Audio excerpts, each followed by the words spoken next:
in America pretty much respects the U.S. military, and for good reason. They're amazing. Most taxpayers like to think that the money that the military spends goes to expenses like submarines and ammunition.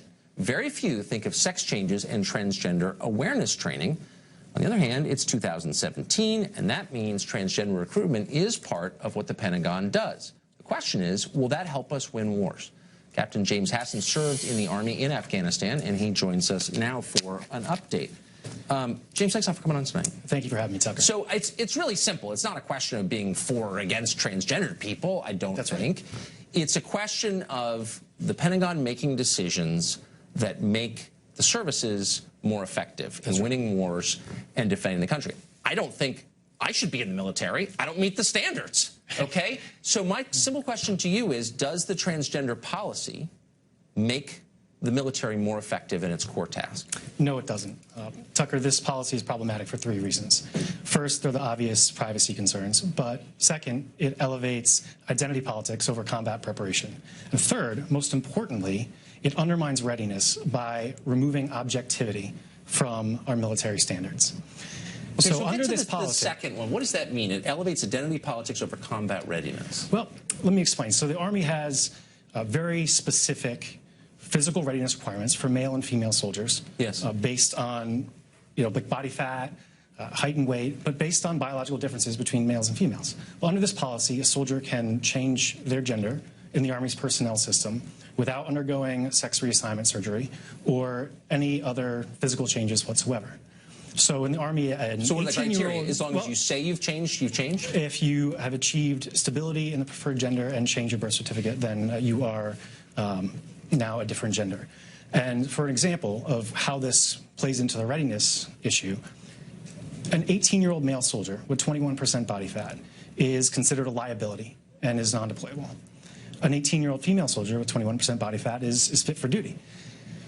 So if you have an 18-year-old soldier with 21% body fat and all of the characteristics of a male soldier, but identifies as female, he could be combat eligible when under the female standard, when he otherwise would not be, or when the soldier otherwise would not be. And all these people are fighting the same wars, right?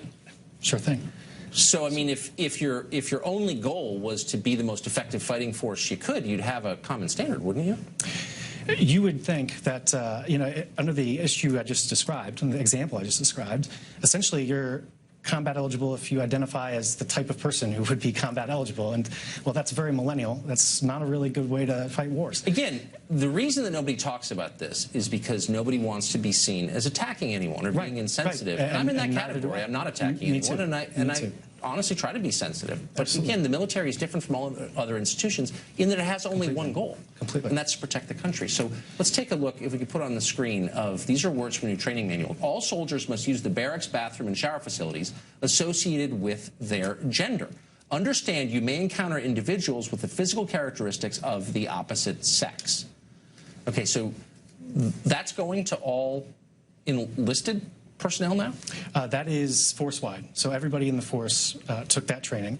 And I actually received the training manuals that I published from a female officer who was justifiably concerned about the answers that she was getting from the Army about this policy. Let me just ask you finally, is there anyone in leadership, civilian or otherwise, in the military who argues that this will make it a more effective force, that will win more wars because of this? Well, I don't want to speak for all servicemen. Have you heard anybody say it? I've never heard anybody say this makes us more effective. And I know the Obama administration's justification was that we had to avail ourselves of all available talent, but then you had a guest on the other night who spoke about, well, it's only going to have a minimal impact on readiness. And that is a pretty clear indicator that this is not making us safer. Right. In fact, any impact. And by the way, so you can't get someone to come on the show to talk about this. Thank you for being brave enough to do it, because everyone's so intimidated. I don't know why. It's a difficult issue. The military protects our country. We all have an interest in this.